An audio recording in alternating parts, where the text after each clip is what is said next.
ওখানে বস বস বস ভুলতে পারবো না।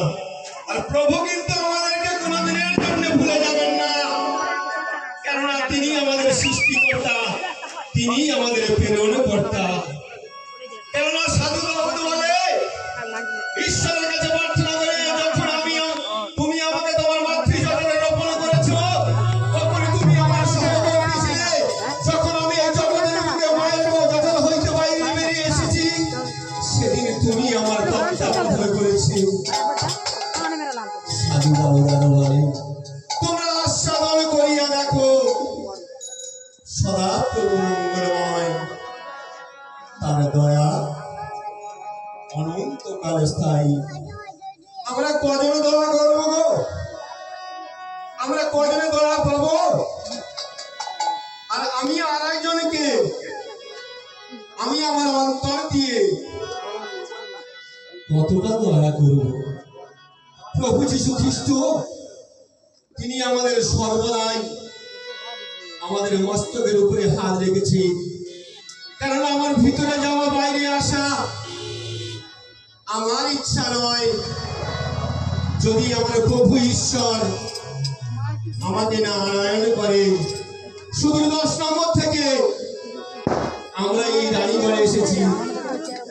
কোন দুর্ঘটনা ঘটতে পারত, কিন্তু প্রভু আমাদেরকে আশীর্বাদ করেছেন। যে গাড়িকে চালিয়ে নিয়ে এসেছে তাকেও আশীর্বাদ করেছে, কেননা তার দয়া, তার অনুগ্রহ, তার করুণা আমাদের উপরে বর্ষিত হয়ে আছে।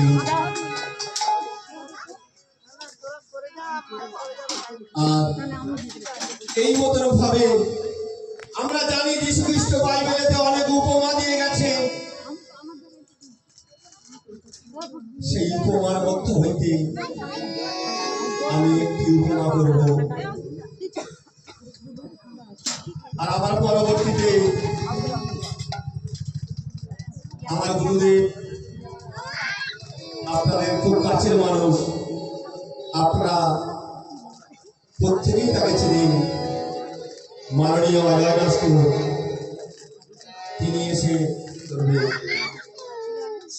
আমি খুব বেশি বলবো না, সামান্য 2-4টে গান করে হয়তো নেমে যাবো, এরপরে দাদা আসবেন। কেননা আমার থেকে দাদা আপনাদের খুব কাছে, তাই আমি অজয় দাসকে বলবো তৈরি হতে। এইভাবে প্রভু আমার দেশ গ্রামে গঞ্জে পাহাড়ে পর্বতে মানুষকে উপদেশ দিতেন, সুফল করতেন, আর বাক্য মানুষ গ্রহণ করত। তিনি এইভাবে যখন কথা বলছেন, ঠিক সেই সময় ফরসিদের মধ্যে, সেই সময় সমাজ ব্যবস্থার মধ্যে যারা জ্ঞানী গুণী ব্যক্তি ছিল, তাদের মধ্যে থেকে বলা বলি করতে লাগছে, এই ব্যক্তি যারা এই সমাজের নিচু জাতের মানুষ, তাদের মধ্যে চলাফেরা করে, তাদের সঙ্গে আহার করে। প্রভুর কানে কথা এলো, প্রভু তখন তাদেরকে প্রশ্ন করলেন, আমি তোমাদেরকে একটা কথা বলি শোনো। একটি রাখাল সে মাঠে মেষ চড়াতে গেছে, আর যখন সে মেষ চড়াতে গেছে, ঠিক যখন মেষ একত্র করে নিয়ে সে বাড়ি ফিরবে,